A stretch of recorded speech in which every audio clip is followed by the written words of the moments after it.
Assalamualaikum warahmatullahi wabarakatuh. Kita kembali kepada ajaran Wali Songo untuk sampai kepada mencapai hidup yang sejati, sejatinya hidup atau hidupnya Allah. Wali Songo, jadi menurut ajaran Wali Songo ya, menyebutkan bahwa untuk mencapai kesempurnaan hidup itu harus sempurna ya. Aja setengah-setengah ya, anggar urip setengah mati setengah gue. Siluman layamutu wala ya tidak bermutu ngentena ya darani mati urip mati. Wong ora sadar sih sampai sholat dia ora sadar Allah.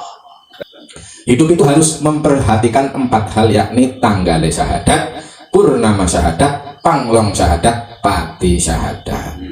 Ya, tanggal syahadat itu apa? Mengetahui hakikat keberadaan manusia, karena dalam keadaan diri manusia itu terdapat kenyataan Allah Subhanahu wa ta'ala. Maksudnya priwe? Maka turut ya, manusia itu adanya sebab adanya Allah. Kembali lagi maring lagune Roma, adanya kita ini bukti adanya Allah. Sederhana nopo angel? Sederhana. Jadi orang itu harus tahu tanggal syahadat apa? Bahwa keadaan dirinya manusia itu terdapat kenyataannya Allah Subhanahu wa ta'ala. Terus kemudian singkat mawon arep ora dawa-dawa. Yang kedua, purnama syahadat. Purnama syahadat itu apa? Adalah hati yang jernih.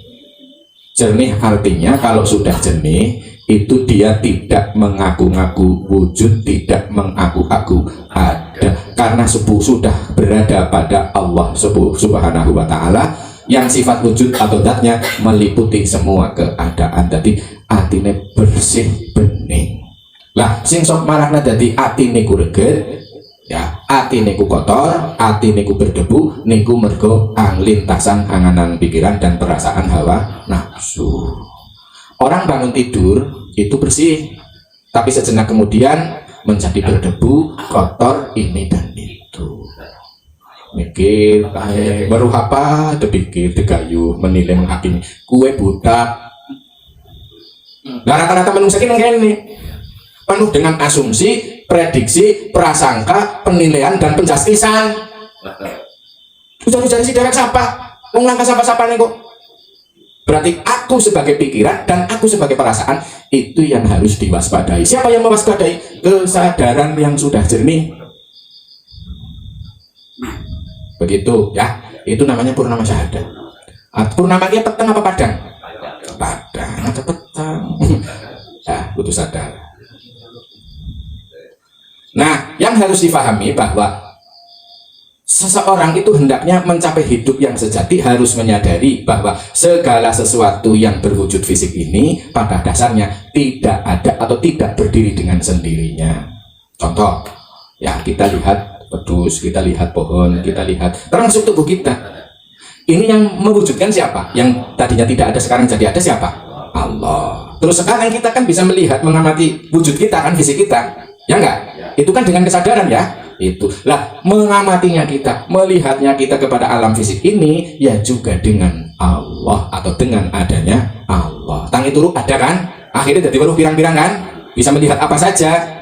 Lah yang dilihat secara fisik itu tajalliyul af'al atau manifestasi perbuatan-perbuatan Allah. Kita mengalami mereka semua, bisa mengamati mereka semua, bisa menyadari mereka semua itu juga dengan bersama Allah. Ya. Ketika yakni panglong syahadat. Ya. Maksudnya apa? Panglong syahadat artinya ruh yang telah sempurna. Ruh yang sempurna itu ruh yang bagaimana? Ruh yang sudah tidak terbawa-bawa oleh angan-angan pikiran, tidak terseret oleh perasaan-perasaan nafsu. Roh yang bagaimana? Roh yang berkesadaran atau hati yang berkesadaran. Untuk lebih sempurnanya bahwa roh itu berisi kurang lebihnya di buku-buku thariqat itu bersifat mengandung include 7 sifat ma'ani, kudrah, iradah, ilmu, hayat, sama, basor, kalam. Ya, kudu dihening bahwa kudrah yang muncul di dalam diri kita itu kudrahnya Allah, maksudnya itu. Iradah kehendak yang muncul di dalam batin kita itu bukti sifat iradah Gusti Allah. Ilmu, ngerti, paham Itu bukti ilmunya Allah. Ya. Terus mumpung masih ingat, kalau kita kepingin paham kalamullah, ya, kalam itu ada dua ya, kalam qauliyah dan kauniyah. Qauliyah itu apa? Yang di Quran, yang di mushaf, itu qauliyah, ucapan, nukilan dari para sahabat dulu. Nah, qauliyah ini, kutipan yang di kitab itu adalah merupakan kitab yang kering. Lah, kitab yang basahnya ya kaun ini, kenyataan ini. Ya, di sana cerita iblis, cerita setan, cerita itu harap dibaca di dalam batin masing-masing. Bani Adama la ta'budu syaitan innahu lakum aduwwum mubin. Anak keturunan Nabi Adam, jangan engkau menghamba kepada setan. Itu kan harus dibaca. Orang membaca Al-Quran, dok, baca di dalam batinmu itu banyak setan. Setan ini ngapain, Pak? Beli saya anak, dibaca ikra. Aja detut buri setan nih, bang larangannya wala tatabi khutuwati syaitan kok detut buri. Nah, bentuknya detut buri setan siapa? Wing perlu nilai menghakimi, itu setan. Ismaca hisib kieu hisib, wah pirang-pirang jebule itu minta kayak ngetut. Nah, setan. Kembali lagi, untuk bisa kembali kepada ruh yang sempurna, maka potensi-potensi yang ada di dalam ruh itu harus difahami semuanya milik Allah. Jadi mengalami Allah. Mendengar itu mendengarnya ruh. Ruh itu apa? Sifat hidupnya Allah atau sifatnya Allah. Mengetahui ilmu hayat. Hayat itu sama, basor melihat, mengamati. Kalam berbicara. Itu ya. Itu panglam syahadat. Jadi inna sholati wa nusuki wa mahyaya wa mamati lillahi rabbil alamin. Ya. Seorang hendaknya mencapai hidup sempurna. Ya harus menyadari bahwa roh itu sebagai sumber kehidupan berasal atau tampilan dari zat itu sendiri. Ya. Terus kemudian yang keempat yaitu pati syahadat. Pati ini maksudnya orang nono, tidak ada, yakni patinya nafsu, matinya nafsu, hidupnya al-hayyu. Maksudnya ketika engkau kepingin mati sakjroning urip, bahasa wong Jawa lah ya. Oke, nafsunya kudu dikendalikan. Yang ketika nafsu, pikiran, perasaan dikendalikan, maka yang hidup kesadaran. Tuhan itu tentang kesadaran, bukan tentang teori di pikiran. Ibadah apa saja itu kesadaran, bukan cuman ucapan dan gerakan.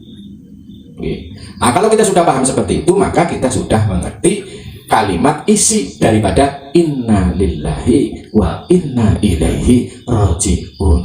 Fisik kita saksikan ini perbuatan Allah, ruh ini adalah sifat hidupnya Allah dengan seluruh potensi-potensinya. Terus kemudian di dalam ruh juga ada sifat wujud. Kalau saya lihat di referensi Thariqah Qadiriyah Naqsabandiyah, bahwa di dalam ruh itu juga sudah menginclude wujud ada. Ya, makanya sering saya sampaikan bahwa kapan manusia batinnya merasa ada? Ya ketika ditiup ruh, ketika diberikan hidup, akhirnya jadi melu ada. Ya, di mana adanya Allah itu huwal awwalu wal akhiru. Dia itu dari dulu ada. Sampai kapanpun tetap ada. Kita yang kelahiran 70, yang kelahiran 60, gue kemudian diuripakan, gue jadi suruh menyaksikan ada ini Allah, bukan adamu. Kok malah aku ada, suruh menyaksikan Allah? Ya tidak bisa, bang, ada ini Allah, kok malah ngaku-ngaku ada. Allah itu udah ada dari dulu sampai kapan tuh, aku yang ada.